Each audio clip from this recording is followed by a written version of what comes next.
So Jaron Boots Ennis has signed with Matchroom. This is obviously a very big deal. Great news for Eddie Hearn, because not only has he acquired a fantastic talent and a world champion, but also a potential superstar. I say potential because Boots isn't a big ticket seller yet, but he has the talent and he also has the style, because his fights tend to be entertaining. He lets his hands go, he scores knockouts, he's very athletically gifted, he's fast, and so on. And there's also the option there, I'm going to talk about it, for Eddie Hearn to match Conor Benn against Boots Ennis.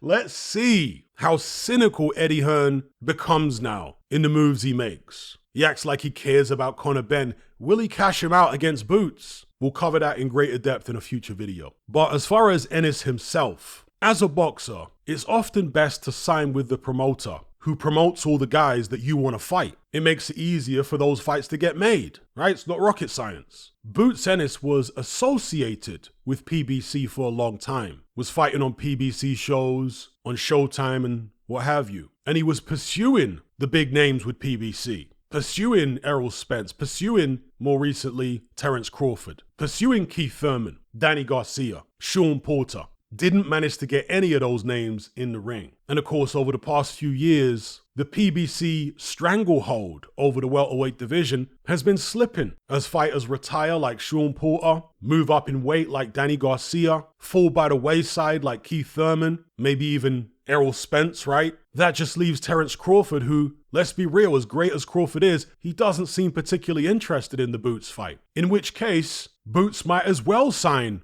with Matchroom, because when he was associated with PBC, he couldn't get the PBC guys in the ring. So what's the point in being with them? He's headed over to Matchroom. He'll be fighting on DAZN. Again, there's the possibility of the Conor Benn fight. There's the possibility of maybe taking on Ortiz at 154. We know that he wants that Crawford fight, but I wouldn't have imagined it's more likely now than it was before he signed to Matchroom. I can't imagine he's any closer to making that fight happen at this stage. Probably a bit further away because of the network issue that it introduces. It may be the case that Boots Ennis needs to just concentrate on carving out his own legacy rather than relying on a fight with Terence Crawford to give him that legacy. Because Crawford was frozen out for years by PBC. And that's what he had to do. Just fight whoever was available since the PBC guys were avoiding him. So, as I say, maybe that's what Boots needs to do in the meantime. Just stay busy. And I do wonder whether PBC losing their deal with Showtime, because obviously Showtime have bowed out of boxing, influenced Boots' decision to sign with Matchroom. Because when it comes to these streaming platforms, DAZN is obviously more established as a platform for boxing than Amazon is. Amazon's obviously a bigger company overall, but in terms of boxing, DAZN is more established. So anyway, big news for Matchroom, good news for them. But what does this mean for Ennis's career? And what does this mean for boxing fans? Will we see Boots Ennis in the kind of fights that we want to see him in? Let me know what you guys think in the comment section below.